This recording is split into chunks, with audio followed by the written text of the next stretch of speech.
ဘာကြောင့်များချစ်လဲဒီလိုမေးရဲ့ခတ်သားခွေအချစ်မ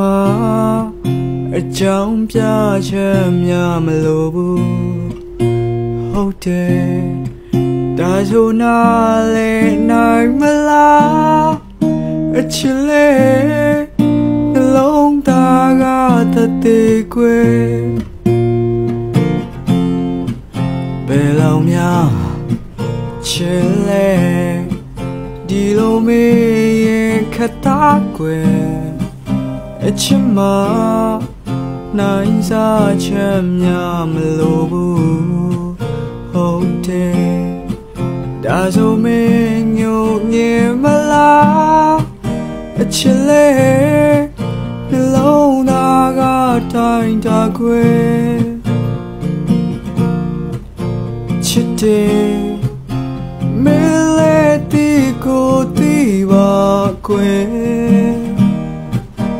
တို့တွေနှလုံးသားချစ်တီနာလေသိချစ်တယ်ပြောပြဖို့မလိုတော့ပါခွေတီးတယ်ရှင်မပြတဲ့မော်နေမယ်ရင်ခုန်တဲ့ကြားရဲ့ယုံကြည်လိုက်ပါချစ်လေးရဲ့အချစ်မကိုက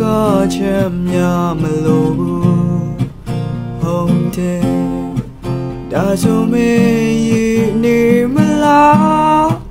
အချစ်လေးနှလုံးသားကချမ်းသာခွေ